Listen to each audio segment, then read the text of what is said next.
Hello and welcome to Soul Symbols. My name is Shelley. I'm a writer, an astrologer, and a card reader, and I'd like to welcome you to my channel. Today is day 9 of the 31 Days of Tarot, and what that is it's a special vlog sprint that is hosted by another tarot card reader named Ethony.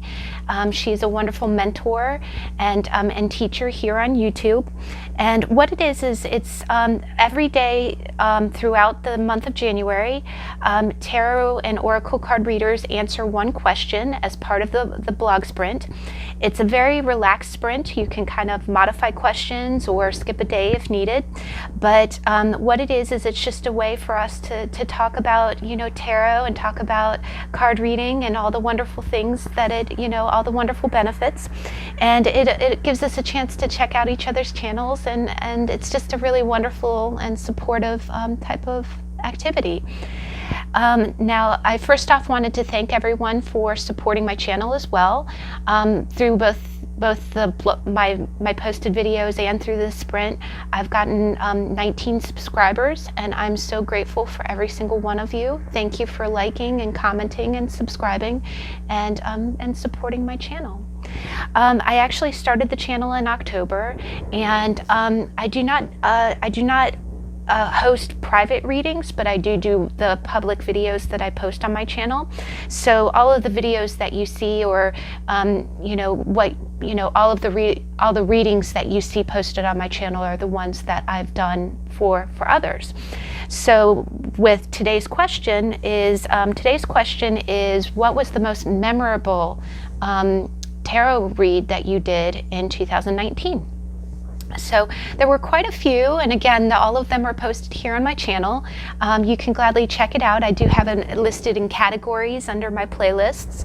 On the 20th of each month, I host what I call a D20 reading, it's a fantasy read that is based on Dungeons and Dragons. I've done other themed readings, like around Halloween time, I did a relationship read of who is haunting you and what's your inner monster, and those were really fun. In November, I did another Thanksgiving read of who are you thankful for, and I also, in December, I did a What's Your Jane Austen Love Story, and I posted that on Jane Austen's birthday, which was December 16th. But to answer the question, what read do I think was most memorable, is to add content, to think of themes for my channel. I sometimes look at the National Day list. You know how you hear it's National Cat Day, National Dog Day. So what I did is I went ahead and I was looking at the list, and December 4th was National Dice Day. And I can gladly put the link in the description box below. But what it was is that I decided to go ahead and do an entire reading with nothing but dice. And dice is another, kind of tool that I use in addition to cards. And what it was is I went ahead and pulled out all of my dice bags, as you see here, and I kind of pulled one dice from each bag, and I got, what was surprising is that I got a really wonderful read out of it. In that video, again, it's linked in the description box below. You got to choose from one of 3 feathers, and the feathers they're my feathers, I find them. And what it was is I went ahead and did I threw different dice. So what it is what you see here, and again, I make all of my own bags, I sew, is I have conversation dice, and what it is it's really a conversation game. But what it is it has different words, like you can see there. It has, collection, oh that's funny, song, soon, and so what you can do is you can go in and these are wooden dice that have keywords on them. Now the other set of dice that I have that I absolutely love they're called Rory story cubes, And again, I can list all of them in the description box below. And what it is it's a storytelling game. And unlike, now there are oracle dice now where, you know, they're actual tarot dice. But these are just traditional storytelling, like it has different images.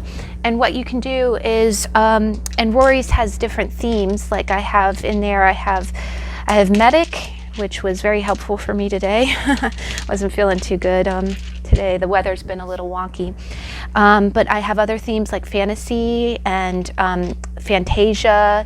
They have like, this is a really nice story company because they give you a lot of different choices of the different themes. So those are my two main dice. But for my Dungeons and Dragons read, I have chakra dice, which is basically D&D dice in chakra colors. And so what I do is at the conclusion of those reads, and again, I host that on the 20th of each month, I go ahead and pull one, and we talk about the number and the meaning in D&D and the chakra color. And then the last bag, and again, the last dice, and again, I make all of my bags.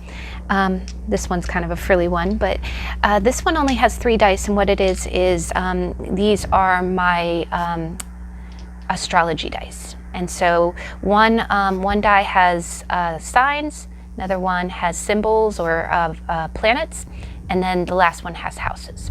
So what I did in that reading, and I went ahead and I pulled, I held a read for each object, and I was really amazed at the messages that came out. And I just, you know, and it's funny, I kind of, when you watch that video, I tested it out first. I was like, can I even host a reading that's nothing but dice? And I did it on myself, and it was amazing. The messages really came in loud and clear. They almost kind of called me out. It was kind of funny.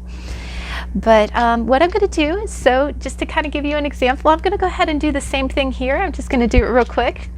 But so what we'll do is we'll go ahead and host a reading of Nothing But Dice. Please don't mind my plant here. He was actually present yesterday. This is Bob, the house plant, and he likes to photobomb as long as we're not focusing on his leaves. There we go. Okay.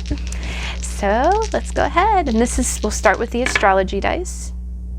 Got Cancer, 10th house, Pluto. And what's our story?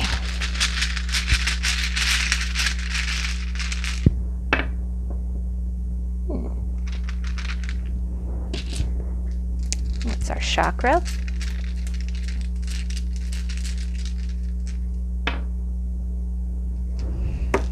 And what's our keyword?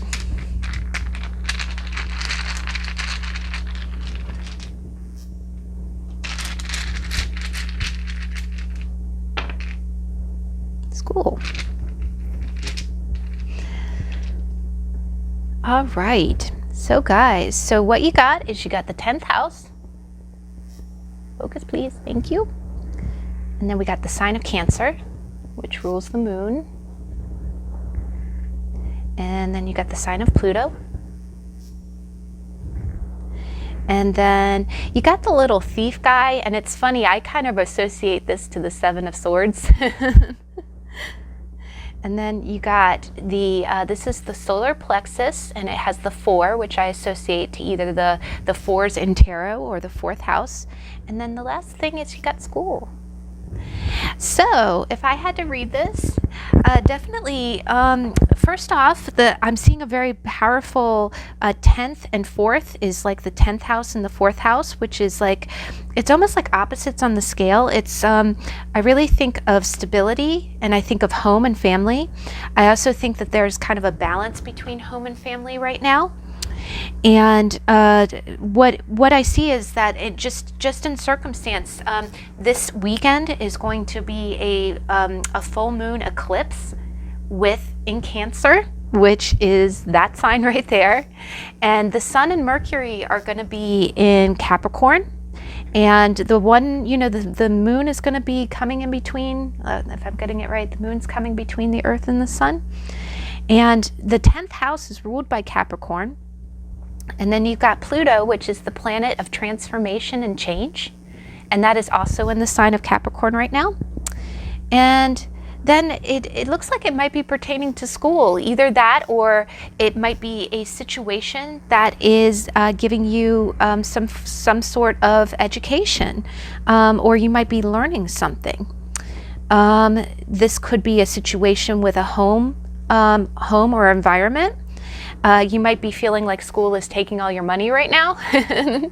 Either that or you might be avoiding. I think the other thing is that this kind of tells me that, Capricorn's a big responsibility planet. It's kind of like, and then, so it could very well be that either school is taking a lot of your money, or you might have family obligations that are taking a lot of your money, and it's teaching you a lot.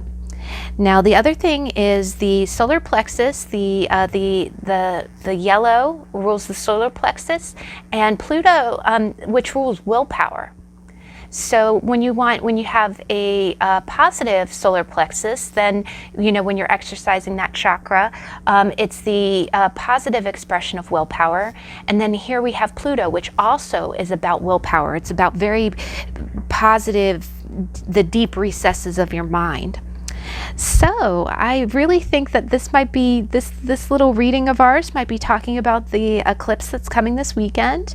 It will be talking about, again, it seems like, and again, this kind of looks like the thief guy, but, and I'm kind of getting the feeling like you just kind of feel like you have a lot of bills this week, and it's related to family and home and possibly school. But I definitely think that you have the willpower or the ability to manage it. But just know that Pluto is the planet of transformation and willpower, and so again, I think it's going to be a good full moon. It's going to be very powerful.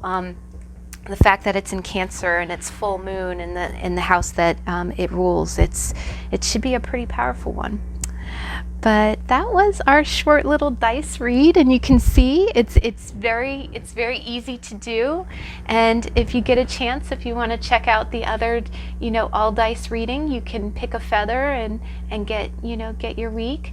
And I thank you for joining me. If you'd like to join me again tomorrow is going to be day 10, and the question is going to be, what decks, either Oracle or Tarot, do you want to reconnect with in 2020? So I hope I can see you then, and catch you later. Bye.